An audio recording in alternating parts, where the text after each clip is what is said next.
चार भाइयों की कहानी, four brothers moral story in Hindi. एक बार की बात है, एक गांव में एक मछुआरा रहता था। उसके चार लड़के मोहन, सोहन, अनिल और कपिल थे। मछुआरा नदी में जाकर मछलियां पकड़ता था और उसको ले जाकर मार्केट में बेच देता था, जिससे उनके खाने का गुजारा ही केवल हो पाता था। एक दिन मछुआरा अपने चारों लड़कों को बुलाता है और कहता है, बेटो, अब तुम बड़े हो चुके हो, मेरे पास तुम लोगों को देने के लिए कुछ भी नहीं है। इस मछुआरे के काम में ज्यादा कमाई नहीं है। तुम शहर में जाकर कोई कमाई का हुनर सीखो और जिससे तुम कमाई कर के ला सको। अपने पिता की यह बात सुनकर सभी भाई मान गए और अगले दिन शहर के लिए चल दिए। थोड़ी दूर जाने पर उनको चार रास्ते नजर आए। उनमें से बड़ा भाई बोला, हम सबको इन अलग अलग रास्तों पर जाना चाहिए और 4 साल बाद हम यहीं पर मिलेंगे। सभी भाई इस बात को मान गए और अलग अलग रास्ते पर निकल गए। मोहन जिस रास्ते पर गया था, उसको कुछ देर चलने पर एक व्यक्ति नजर आया, जिससे मोहन ने बात की उसको कुछ हुनर सीखना है जिससे वह कुछ कमाई कर सके। वह व्यक्ति बोला, मैं चोर हूँ और तुमको कुछ भी चुराने का हुनर सिखा सकता हूँ।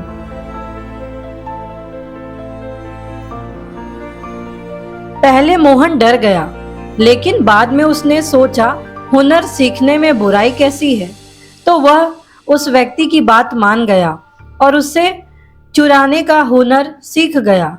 कुछ समय बाद वह इतनी सफाई से चीजें चुराने लगा जिससे किसी व्यक्ति को कुछ पता भी न चले।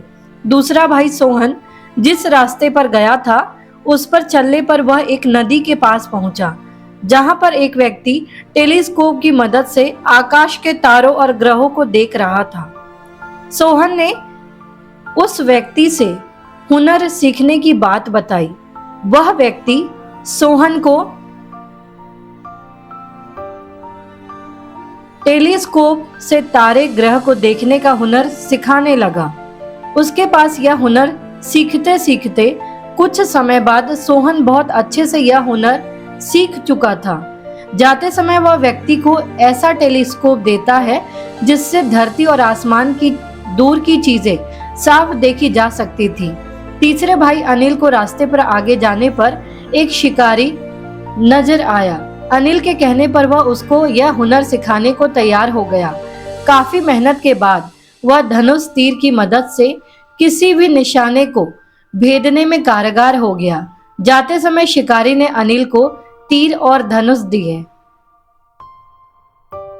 चौथा भाई कपिल जिस रास्ते पर आगे गया तो उसको एक घर नजर आया जिसमें एक दर्जी कपड़े सिल रहा था। उसने दर्जी को बताया कि वह कोई हुनर सीखने का इच्छुक है जिससे वह कुछ कमा सके। दर्जी कपिल को अपने साथ रखकर उसको सिलाई बुनाई सिखाने लगा, जिससे कुछ समय बाद वह बहुत अच्छा दर्जी बन गया। जाते समय दर्जी ने उसको सुई और धागा दिया। 4 साल बाद सभी भाई उसी रास्ते पर एक साथ मिले और अपने घर गए। घर जाकर सबने अपने पिता को अपने अपने हुनर के बारे में बताया। उसने उन सबके हुनर को जांचने की सोची और वह सबको लेकर एक पेड़ के पास गया जिस पर एक चिड़िया ने अंडे दे रखे थे। वह वहीं बैठी थी। उसके पिता ने अपने दूसरे लड़के सोहन से पूछा, देखकर बताओ कि कितने अंडे हैं। वह उसने टेलीस्कोप निकाला और बताया कि वहां 5 अंडे हैं। फिर उसने अपने पहले लड़के मोहन को बोला, जाकर अंडे लेकर आओ, लेकिन चिड़िया को पता नहीं चलना चाहिए। उसने ऐसा ही किया। वह बड़ी सफाई से अंडे लेकर आया। अब उसके पिता ने अपने तीसरे लड़के अनिल को बोला, तुम एक बार में तीर से सभी अंडों को एक इस तरह से तोड़ो कि अंदर चिड़िया के बच्चों को कुछ नहीं होना चाहिए। उसने ऐसा ही किया और सब अंडे टूट गए। अब मछुआरे ने अपने चौथे लड़के कपिल को बोला, अब तुम इन सब अंडों को सिलकर दिखाओ। उसने सब अंडे सिल दिए और बड़ा भाई मोहन उसको वही चिड़िया के पास रख आया। इससे मछुआरे को उनके हुनर पर भरोसा हो गया। मछुआरा जहां रहता था वहां के राजा की बेटी को एक ड्रैगन उठाकर ले गया। राजा ने यह ऐलान कर दिया कि जो भी राजा की बेटी को ढूंढ कर लाएगा उसकी शादी वह अपनी बेटी से कर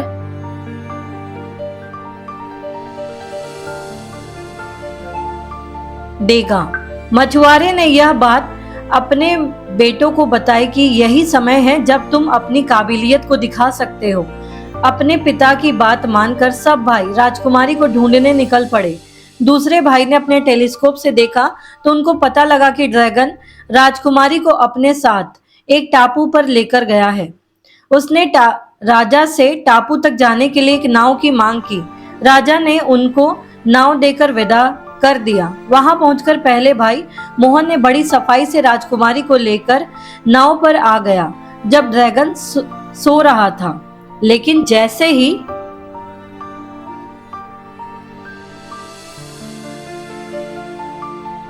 वो जाने लगे तभी ड्रैगन जाग गया। फिर उनके पीछे आकर उनकी नाव पर हमला कर दिया। लेकिन तीसरे भाई ने अपने तीर से ड्रैगन को मार दिया। अब उनकी नाव टूट चुकी थी और वो सब डूबने लग रहे थे। तभी चौथे भाई ने वह नाव सिलकर जोड़ दी जिससे बाद वह सब सुरक्षित पहुंच सके। जिसके बाद राजा ने चारों भाइयों से कहा, तुम सब आपस में यह निर्णय कर लो कि कौन मेरी बेटी से शादी करेगा। सभी भाई आपस में राजकुमारी से शादी करने के लिए लड़ने लगे।